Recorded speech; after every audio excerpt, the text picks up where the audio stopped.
So with the 2024 summer transfer window officially opening in around a week's time, in today's video we're going to go through and rank the top 10 worst Bradford City signings since 2018. If you do go on to enjoy today's video, please make sure to drop a like on there for me. If you could try and hit 150 likes on today's video, that would be massively appreciated. Subscribe if you are new as well. We're on the road to 9,000 subscribers, so please make sure you are subscribed if you haven't already with that post notification bell on. It's free to do so and it does massively help out. Last night we hit 8,700, so thank you all very much for the support on the channel. Over the last 28 days we've gained over 220 subscribers, so thank you all very much for your support. Get your thoughts in down in the comment section down below. Do you agree or disagree with my list? Let me know down below any players that you think should be on here if you don't agree. Let's waste no further time though and get straight into it. Now the only stipulation for today's video is you must have played a minimum of 10 league games for Bradford City. Now it doesn't matter whether you started or came on as a substitute, just at least at 10 league appearances. So some of the players who don't feature in today's video are Thierry Nevers, he only made 9 appearances, Matty Daly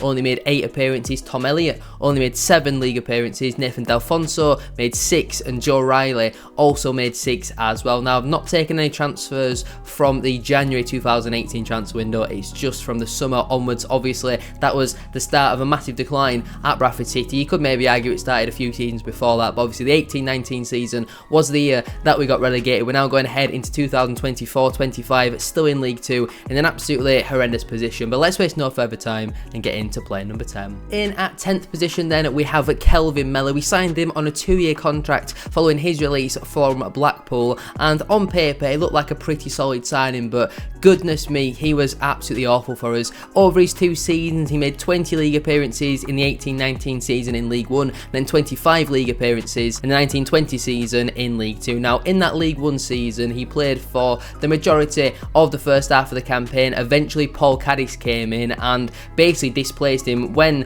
Paul Caddis was fit and available, Paul Caddis played because he was so much better than Kelvin Mellor. He was absolutely awful. Defensively an absolute travesty. Going forward was basically hopeless. He tried this long throw and it was just as bad as the likes of Ash Taylor and Oscar Threlkel, I think it might have been, where you're just thinking you have not got even a medium throw, never mind a long throw. It was absolutely terrible. He was an awful footballer for Bradford City. He ended up moving on, had a couple years at Morecambe, moved to Carlisle I think in the January of the 21-22 season. I'm pretty sure he played in that famous 2-0 defeat that we had against Carlisle when both Jordan Gibson and Amari Patrick scored. Obviously Amari Patrick did an Adebayor-like celebration running the full length of the pitch to celebrate in front of us, and Kelvin Mellor was waving at the Bradford City fans. And sometimes, like with the likes of Amari Patrick and Jordan Gibson, who weren't particularly great at Bradford City, but they could back it up at least at Carlisle with their ability and score the odd goal every now and again against us. Kelvin Mellor though was just absolutely awful for us, for Morecambe, Carlisle. He was at Crewe where he actually did alright. Last season at Accrington, I'm not so sure how he keeps getting all these Football League moves, but his time at Bradford City he was absolutely terrible and definitely deserves a place on this list. In at 9th position then we have a man who I just briefly mentioned there when we were talking about medium to long to actually quite short throws. Oscar Threlkel is in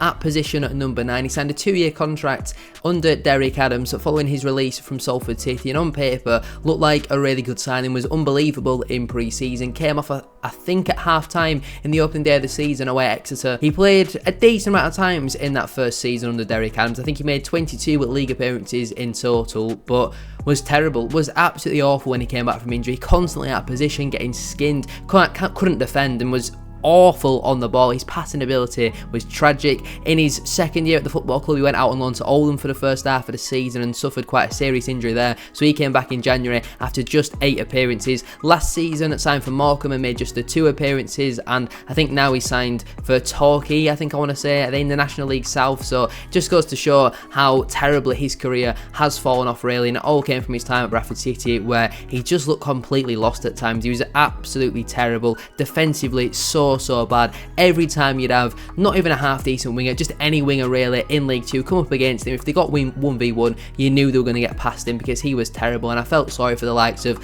Niall Canavan, Paudie O'Connor, Jan Songo at times as well when they were playing in defence, because crosses would just come into the box left, right and centre from Threlkel's side because he was so bad, and we had to watch him play 22 times in that season. He got displaced for a 19-20 year old centre back in Finn Cousin Dawson, who eventually he got bombed out of the side as well. It was just an absolute shambles under Derek Adams, and Oscar Threlkel was the absolute epitome of it. He was terrible. In at 8th position then, we have a man who currently still plays for Bradford City, and that is striker Verden Oliver. When he signed from Gillingham, coming off the back of 2 seasons where he hit double figures in the division above, Bradford City signed him on a 3-year contract to kind of be an improvement on Andy Cook, and the only good thing that has come out of Verden Oliver signing for Bradford City is the fact he got the best out of Andy Cook. Like, signing Oliver last season meant that Cook had to score basically every week. He scored 31 in all competitions. I think he got 8 or 9 assists as well. Cook was unbelievable in the 22-23 season, and Oliver only managed the 3 goals for the football club in 30 appearances, which is just terrible really, and a number of them were starts. For some reason, Mark Hughes dropped Andy Cook at the start of the campaign, and then when he made himself undroppable, he had a few off games and didn't play them for 2 months really. I think from around December sort of time until the start of February, Mark Hughes for some reason was favouring Verden Oliver. This season he played on 6 occasions for Bradford City, scoring 0 times. Did actually score 1 EFL trophy goal, which was a tap-in after a terrible mistake from the goalkeeper. In January, requested to go out on loan to Stevenage and failed to score there. His last few years in football have been nothing short of a shambles, and the fact he's probably one of Bradford City's highest paid earners, probably on about 4, maybe 4.5 grand a week as well, considering at the time he probably did deserve that, because we managed to convince him to drop down from League One. But you look at his age and what he's contributed at Bradford City, apart from getting the best out of Andy Cook in terms of his own ability, he has been absolutely dreadful for Bradford City, and definitely deserves to be on this list because he's just massively underperformed. How many strikers have we had at Bradford City over the years who've just completely flopped? Verden Oliver,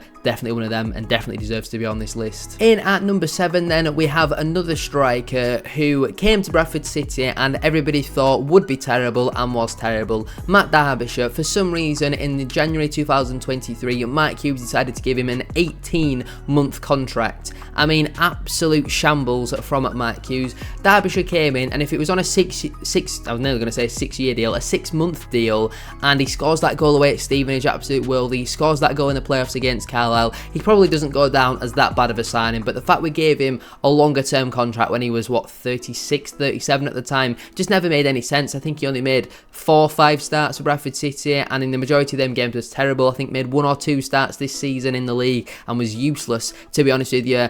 He just simply wasn't good enough. He was never the right signing for Bradford City, and we've had a lot of strikers who come in with big expectation and flopped. This one was a transfer which was never going to work out, and surprise, surprise, it didn't work out. Graham Alexander decided to appoint Derbyshire as like a striker coach, which I feel like was the best thing he could have done with him. Sometimes you've got to make the best of a bad situation, and he clearly wasn't very good at that either, which is why we did obviously release him this summer. But absolutely awful signing from Mark Hughes, and I don't see him getting anywhere near a half-decent club. I think he goes down to like Bradford Park Avenue or something like that in step 4 of non-league. But a terrible signing for Bradford City, just 1 goal in 20 appearances, and I'm really glad to see the back of him this summer. In 6th position, we have Sean Scanlon, who came in after leaving Huddersfield Town. He had a loan spell at Burton, and to be honest with you, he signed, I think, a 2-year contract with Bradford City and was bad, was really, really bad. Spent the majority of his first season injured. I think it was a lower back stress fracture or something like that,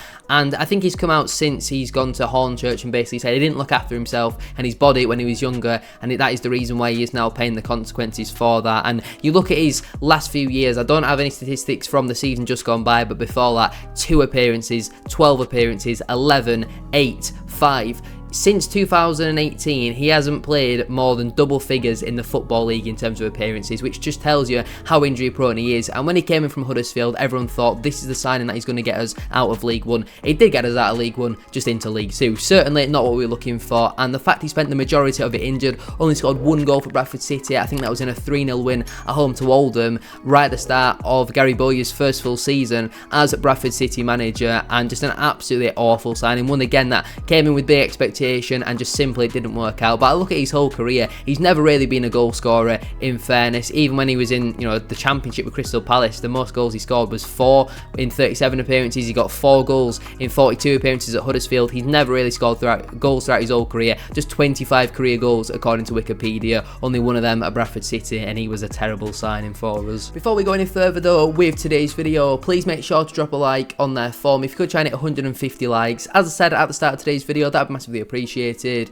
Subscribe if you are new as well. We're on the road to 9,000 subscribers. Get your thoughts on as well down in the comment section down below. Do you agree or disagree with my list? And let's move in to my top 5. In at 5th position then, we have Emmanuel Osadibe. He was one of Mark Hughes' signings and another one that was just absolutely awful. We paid an undisclosed fee for him. Obviously, he got that leg break on his full debut for Bradford City. Inside that, the first 10 minutes was an absolutely horrible tackle from Liam Ravenhill, who I think actually did his ACL last season, so I guess you could say what goes around comes around. But in the final few parts of them season, where he came back from his injury, I feel like there were times where you could see he was scared of putting a tackle in, and I guess you kind of did understand it a little bit, and everyone really wanted Osadibe to succeed, because in that pre-season, he looked quite good in all fairness, and I thought at the start of the 23-24 campaign, this is his season to kick on. I think he scored quite a nice goal in our pre-season game against Bury, and then as more and more time went on, Osadibe just got worse and worse and worse. He was absolutely awful. He had 2 or 3 outstanding games under Kevin McDonald, scored a couple match winners for us and proved there is a good player in there,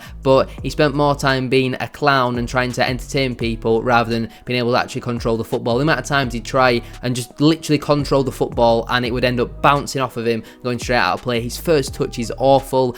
His ability to dribble with the ball, terrible. Can't pass the ball, can't really shoot, if we're honest. You know, scored a couple nice goals for Bradford City, but on the whole, not enough. I think he played 29 league games for us, scored just the 1 league goal, and that was in a 1-0 win away at AFC Wimbledon under Kevin McDonald in January. Moved on to Forest Green Rovers. The fact we managed to get a fee in for him was amazing. Even if it's a tenner, I'll absolutely take that. Horrible signing for Bradford City, and one again that just simply didn't work out. In at 4th position then, we have a loanee from the 22-23 season, and that is Dara Costello. Goodness me, how glad was I to see the back of him at the end of that campaign. Thankfully, we didn't bring him back again last season like what we've done with the likes of Dion Pereira and Tariq Wright, because he was awful, like so bad. He had good movement, but that was about it. Then when the ball was at his feet, he could, again, similar to Osadibe, couldn't control it, definitely couldn't shoot. He was awful, lacked the physicality massively, and at times showed like he could be a half decent player because of his movement, but then when the ball came anywhere near him, he was just useless with it. He didn't know what to do with it at all, and we're not talking about a 17-18 year old. I think he was 20 when he was playing for Bradford City, and you factor in that Bobby Poynton's 18-19, and Dara Costello is 21 now, and his loan spells last season at St Johnstone, 1 goal in 12, at Dundee 0 goals in 16. He is, for a striker, an absolutely awful goal scorer, and will never ever make it at Burnley unless he has a massive turnaround in his career. His time at Bradford City was awful. We only signed him in January as well, and was there for 4 or 5 months, and in them games was absolutely useless. I'm so glad I don't have to watch him play for my football club anymore, because he was just terrible, simply nowhere near the standard. And that's kind of been the problem with a lot of our loans over the last few seasons. We've had a few hits, like the likes of Scott Banks. You could maybe argue Critchlow was a hit as well, but we had far too many duds like Dara Costello. Into my top 3 then, in 3rd position we have another man who was with the football club at last season, and that is Ash Taylor. Signed on a 2-year contract, again under Mark Hughes, and recently terminated that contract after just a year with the Bantams, just 12 league appearances, and I think has gone over to Gibraltar with FCB Magpies. He's actually going to be playing in Europe next season. I've no idea how he's managed to fluke that, but goodness me, he was awful. He ran it like he was in quicksand. Mark Hughes brought him in to be a ball-playing defender. That tells you exactly why Mark Hughes is still unemployed, because them sort of decisions were just criminal, really. He ran, like I say, like he was in quicksand at times. He was okay in a physical battle against the physical strikers, but if any type of ball got put in behind, just know that it would take him 6 to 12 working days to actually consider turning around, and then it'd take him another 6 to 8 weeks to respond to your email and actually set off and try and go and defend, because he was so slow, so sluggish on the ball. Had 1 or 2 half decent games away at Derby in the EFL Trophy. He was okay in that one, but goodness me, what a tragic signing. And you think to the likes of Walsall and Northampton, who have said equally poor things about him, he has never ever really been good enough, and I think his only real successful times in football have been up in Scotland with Aberdeen and also Kilmarnock. He's now getting the opportunity to play in Gibraltar, obviously, and I didn't realise here that he'd played 4 times for Wales. Obviously it was for their under-21s and under-19s respectively, but the fact that he is technically an international and we're playing in Europe next season, how on earth has he managed to fluke that one? In at 2nd position then, we have all 6'4" of him, Curtis Curtis Guthrie. Now, Guthrie joined the Bantams for an undisclosed fee on deadline day 2020 in the January. He was signed by Gary Bowyer, who left the club before Guthrie had the chance to make his Bantams debut. He made one unconvincing start against former club Stevenage and one substitute appearance for new manager Stuart McCall before the COVID-19 pandemic in England brought the 1920 season to a premature conclusion. He was linked with a move away from Valley Parade in the summer, but worked hard to convince McCall to give him another chance. However, he failed to score in 11 matches in the first half of the 2020-21 season, featuring just twice after Mark Truman and Connor Sellers took interim charge in December and left the club in January 2021 after his contract was cancelled by mutual consent. He was there for a year, and goodness me, he was absolutely tragic. He then went on to play for Port Vale. He's now at Livingston, I do believe. I think he even had a little bit of a spell in India as well, where he actually did quite well. He got 13 goals in 18 appearances over in India, but his time at Bradford City, he was awful. He was in the prime of his career, around 28, 29 at that time, and now absolutely terrible looking back on that signing. We all knew it was going to be an awful signing, but that summed up Bradford City's recruitment around that sort of time, and to be honest with you, it's not massively improved since then, has it? Curtis Guthrie's in though at number 2. Now in at number 1, I'm sure it's a man that you can all probably guess, our captain in the 18-19 season. Now I say captain, I use that term very loosely because he was an absolute disgrace to Bradford City, to the point I don't even like saying his name. What he produced in that 18-19 season can go down as genuinely one of the worst to ever play for Bradford City. This list is based on from 2018 onwards, but he genuinely might have one of the worst ever signings for Bradford City and worst ever captains. He was nothing short of an absolute disgrace for Bradford City. His performances throughout that season were disgusting. That clip, the famous clip away at Barnsley in the EFL Trophy, just summed up Josh Wright as a player. Pathetic, lazy, didn't work hard enough, and ended up moving on to Lydon Orient, where he actually did quite well there. Scored 9 goals in 44, then moved on to Crawley for a little bit, and he's now lingering around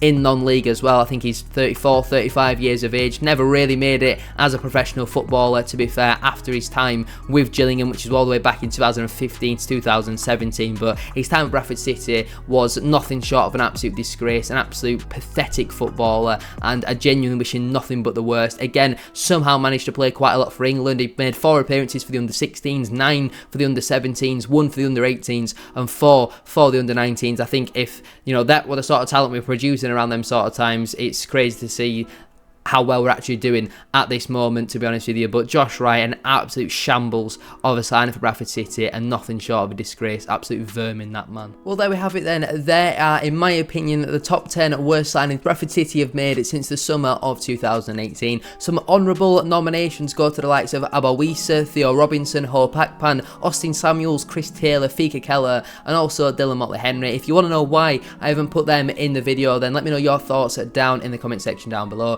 If you have enjoyed watching though, please make sure to drop a like on there for me. If you could try and hit 150 likes, as I said at the start of today's video, that would be massively appreciated. Subscribe if you're new as well. We're on the road to 9,000 subscribers, so please make sure you are subscribed. If you haven't already, with that post notification bell on, it's free to do so, and it does massively help out. Get your thoughts in as well down in the comment section down below. Let me know down below your top 10 and whether you agree or disagree with my ranking. Obviously, there's been a lot worse than the players mentioned in this video in terms of numbers, so if I have missed anyone, please let me know down in the comment section down below. I was quite surprised to not put as many players in from the 18-19 season, but I think on paper we did have some good players who made some good individual performances, but just as a team it didn't really work. The appointment of Michael Collins was a terrible one. David Hopkin was nowhere near good enough to manage Bradford City, and then the Gary Bowyer, he was okay, but the damage was already done at that point. But thank you all for watching, have a great rest of your day, and I'll see you very soon for another one. Peace.